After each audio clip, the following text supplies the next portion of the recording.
अमरावती शहरातील फ्रेझरपुरा परिसरात अवैध दारू विक्रीच्या विरोधात महिलांचा संताप उफाळून आला आहे। गेल्या अनेक वर्षांपासून परिसरात अवैध दारू विक्री सुरू असल्याचा आरोप करत महिलांनी रात्री उशिरा फ्रेझरपुरा पोलीस स्टेशनसमोर ठिय्या आंदोलन केले। परिसरातील महिलांचे म्हणणे आहे की अवैध दारू विक्रीमुळे लहान मुले आणि तरुणांमध्ये व्यसनाधीनतेचे प्रमाण वाढत असल्याचा आरोपही महिलांनी केला आहे। यावेळी संतप्त महिलांनी पोलिसांकडे तात्काळ कारवाईची मागणी करत जर अवैध धंदे बंद केले नाहीत तर तीव्र आंदोलनाचा इशाराही दिला। त्यामुळे काही काळ पोलीस स्टेशन परिसरात तणावाचे वातावरण निर्माण झाले होते।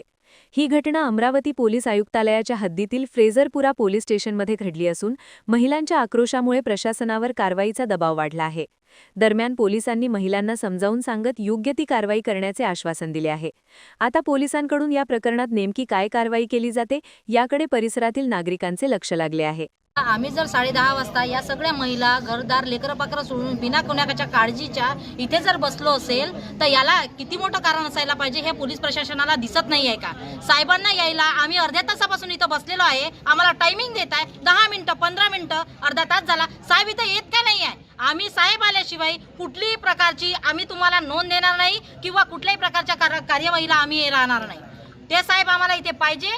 तिथे पहिले तर फ्रेझरपुऱ्यामध्ये ड्रग्स एमडी हे तर नाव होतंच, पण आता गांजा क्राईम हे वाढत आहे। 14-14 वर्षाचे मुलं हे गांजा पिऊन क्राईमकडे वळून राहिले। जास्तीत जास्त फ्रेझरपुऱ्याचं नाव डंक्यावर झालंय। ते फ्रेझरपुऱ्याचं नाव आम्हाला मिटवायचं नसून आम्हाला ते उंचावर आणायचं आहे। आमचे मुलं जर हे जर दारू गांजा हे जर बंद झालं तर आमचे मुलं शिक्षणाकडे वळणार नाहीत का? त्यांना व्यसनच नसलं, हेच जर दारूचे धंदे बंद झाले तर ते लेकरं तो पैसा आपल्या घरात देऊन आपलं शिक्षण करून आपल्या परिवाराचा उदरनिर्वाह करणार आणि व्यवस्थितपणे ते शिक्षण करून चांगल्या पोस्टिंगवर जातील। आम्हाला त्याचा आनंद होणार नाही का दादा? सांगा।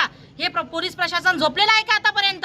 हे येतात, कारवाई करतात, 5 मिनिटाची कारवाई असते यांची। आले धाड पडली की पुन्हा ते पोलिसांनी पाठपलटी केली की पुन्हा त्यांचे धंदे चालू। हे काय लावलंय तुम्ही? आम्हाला कठोर कार्यवाही पाहिजे पाहिजे पाहिजे। कुठलीच महिला असं वाटणार नाही तिला की आम्ही पोलीस स्टेशन पर्यंत गेलो पाहिजे। जर पोलीस प्रशासनाने आम्हाला व्यवस्थित सपोर्ट केला तर आम्ही त्यांचे भरभरून आभार मानू, पण आमच्या या परेशानीचं निर्वाहन करायला पाहिजे। बस एवढीच विनंती आहे।